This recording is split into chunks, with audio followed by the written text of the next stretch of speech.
अपने आप को कैसे जोड़ रहे हम हैं? अपने बच्चों को और आने वाली नस्लों को बचाने के लिए आए हैं। हाँ। और जहाँ तक ये नकल और कॉपी और लीक माफिया इन्होंने चला रखा है, उसको हम जनता के सामने लाना चाहते हैं। हाँ। मैं अपनी बात बहुत संक्षेप में एक शेर के साथ कहना चाहूँगा। इम्तिहान ही गलत थे, जवाब कैसे देते, अपनी दिल के जख्मों का हिसाब कैसे देते, जो जुल्म में भी मुस्कुराते हैं उन पत्थर दिलों का साथ कैसे देते।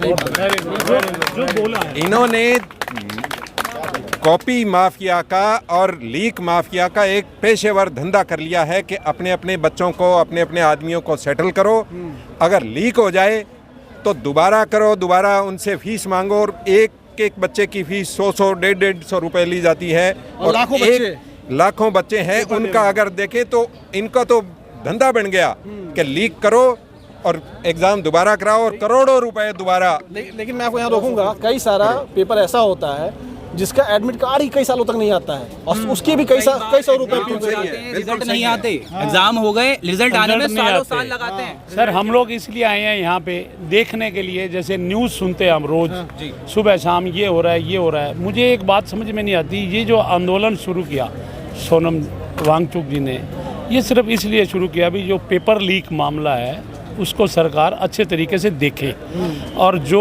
उनके अपने धर्मेंद्र प्रधान जी मंत्री हैं उनको हटाया जाए, क्योंकि उनकी देखरेख में कितने ही पेपर लीक हुए हैं। लेकिन वो कह रहे हैं कि धर्मेंद्र प्रधान जी बहुत अच्छा काम कर रहे हैं। सर मेरी बात सुनिए, हमें इससे कोई मतलब नहीं है, पार्टी भाजपा हो, कांग्रेस हो, आम आदमी पार्टी हो, बहुजन हो, हमें हमारे बच्चों का भविष्य सुरक्षित चाहिए।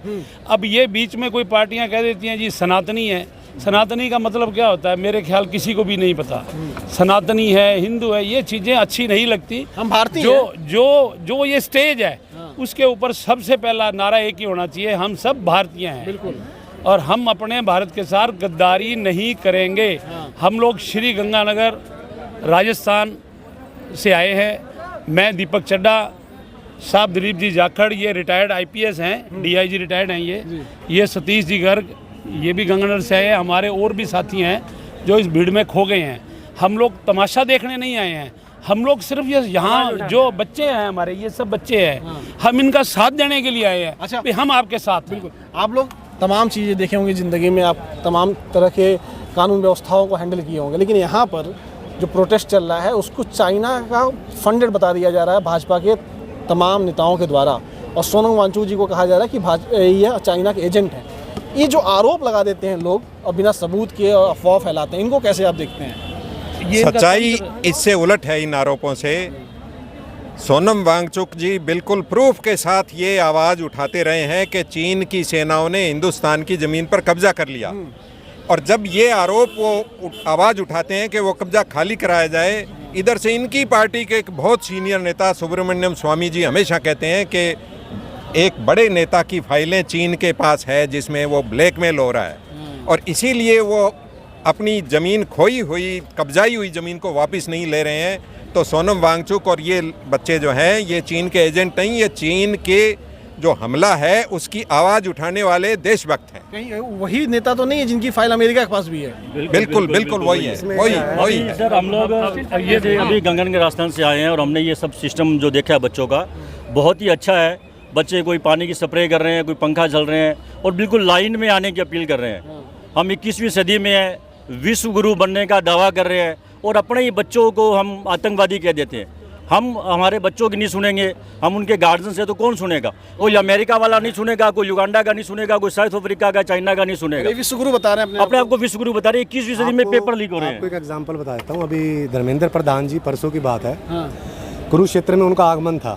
तो हमारे कुछ साथी हैं जो वहाँ के सोशल एक्टिविस्ट थे, जो यहाँ जंतर मंतर पे आए थे, जिन्होंने स्टेज पर भाषण दिया था। तो आपको बता देना चाहता हूँ कि रात को ही उनको है ना हाउस अरेस्ट कर लिया गया। शायद आप लोगों ने सोशल साइट पे वो चीज़ें देखी नहीं है। तो अगर इस सरकार को डर है तो सबसे पहले उन्होंने सोनम जी को क्यों उठाया है? अगर आप देखेंगे करीबन 20 से ज़्यादा यहाँ पे छात्र और छात्राएँ बैठे हैं यहाँ पर भूख हड़ताल पर। और अगर मैं बात करूँ भूख हड़ताल की, हमारे जो महात्मा जो राष्ट्रपिता जी गांधी जी, उनका 21 दिन के अनशन का रिकॉर्ड था, लेकिन सोनम जी को क्यों उठाया गया?